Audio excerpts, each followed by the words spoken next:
Assalamualaikum warahmatullahi wabarakatuh. Salam sejahtera untuk kita semua. Apa kabar Bapak Ibu guru hebat di seluruh Indonesia? Semoga senantiasa dalam keadaan sehat sehingga dapat terus menginspirasi peserta didik kita.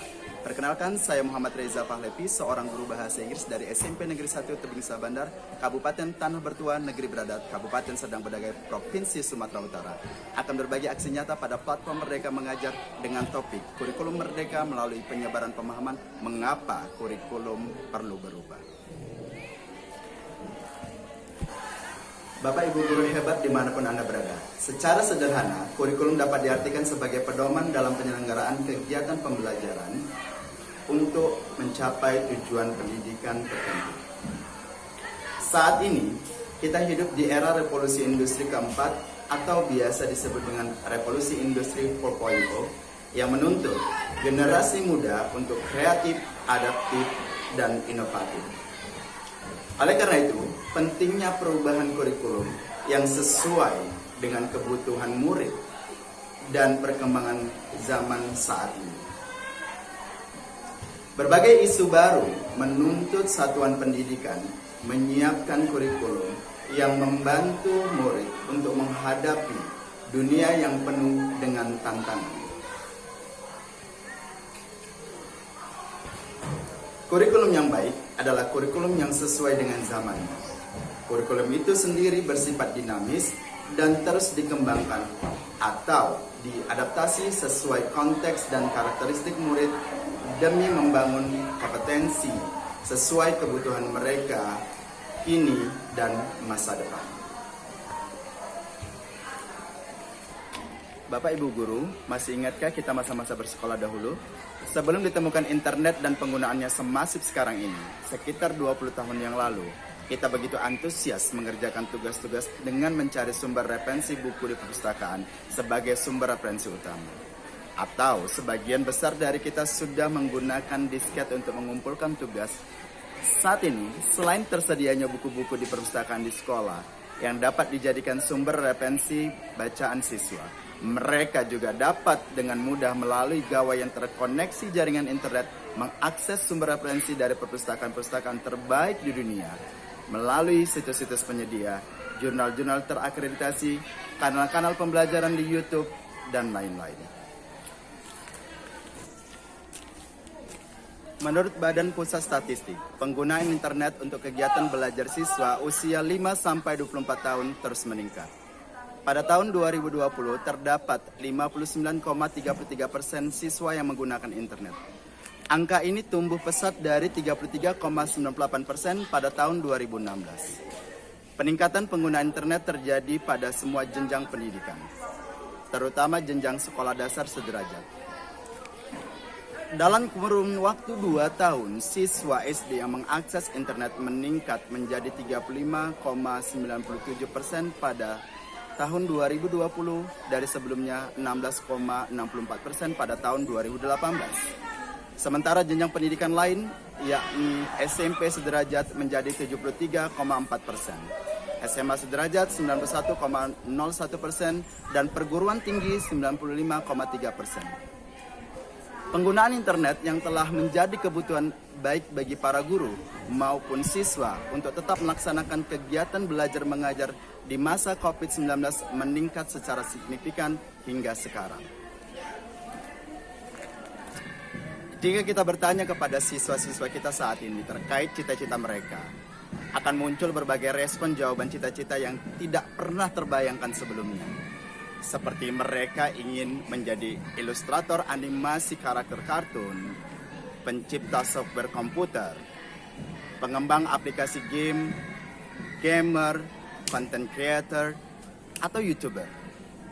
Sedangkan dahulu ketika kita menjadi murid, mungkin cita-cita kita sebatas ingin jadi dokter, polisi, TNI, pilot, dan tentu saja jadi guru. Perubahan-perubahan ini hanyalah sebagian contoh yang tentu membuat kita sadar bahwa dunia ini ternyata memang terus berubah. Ki Hajar Dewantara menyatakan bahwa pendidikan menuntun segala kekuatan kodrat yang ada pada anak-anak agar mereka dapat mencapai keselamatan dan kebahagiaan yang setinggi-tingginya, baik sebagai manusia maupun sebagai anggota masyarakat. Demi menuntun kodrat murid-murid kita, maka pembelajaran termasuk kurikulum yang diselenggarakan haruslah terus menyesuaikan dengan kebutuhan mereka. Siswa-siswa kita saat ini termasuk ke dalam generasi Z dan Alpha, sehingga membuat kita harus terus belajar untuk mengikuti dan memahami tren kehidupan mereka. Berbagai penelitian menyatakan bahwa mereka sulit dipisahkan dengan media sosial.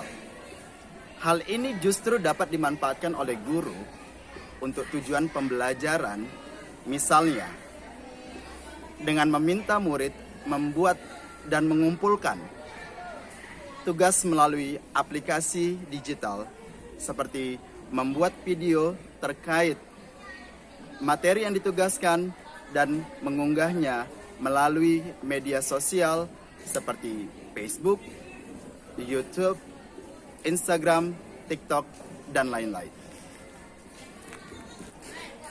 Bapak Ibu guru hebat, sebuah pepatah mengatakan, "It takes a village to raise a child," yang artinya butuh seluruh desa untuk membesarkan seorang anak. Pepatah ini menyiratkan bahwa perlunya peran 3 pilar pendidikan, yaitu orang tua, masyarakat, dan sekolah dalam mewujudkan kurikulum yang berpihak pada murid. Oleh sebab itu, ketika kurikulum dirancang, kita harus menempatkan kebutuhan, pendapat, pengalaman hasil belajar, serta kepentingan murid sebagai rujukan. Kurikulum sejatinya dirancang untuk murid agar dapat mewujudkan seluruh kompetensi yang diharapkan dari kurikulum tersebut. Dan semua pihak haruslah berkolaborasi maksimal. Misalnya, guru terus belajar memfasilitasi pembelajaran yang sesuai. Orang tua terus memahami perkembangan dan kebutuhan. Begitu juga dengan pemerintah daerah dan pusat, serta semua yang bergerak di bidang pendidikan juga harus terus mengikuti perkembangan kebutuhan murid. Terima kasih telah menyaksikan video aksi nyata saya pada platform Merdeka Mengajar. Semoga kita semua terus dapat berkembang bersama murid-murid kita dengan menggunakan kurikulum sebagai pusat dari pengembangan pembelajaran untuk dapat mencapai tujuan pendidikan, dan mari kita tetap bersemangat menghadapi dan menjadi bagian dari perubahan ke arah yang selalu lebih baik. Seorang bijak mengatakan, "If we decided to be a teacher, it means we'll never stop learning. If we want to stop learning, better we stop teaching." Yang artinya, jika kita sudah memutuskan menjadi seorang guru, artinya kita tidak akan pernah berhenti belajar. Jika kita ingin berhenti belajar, lebih baik kita berhenti mengajar.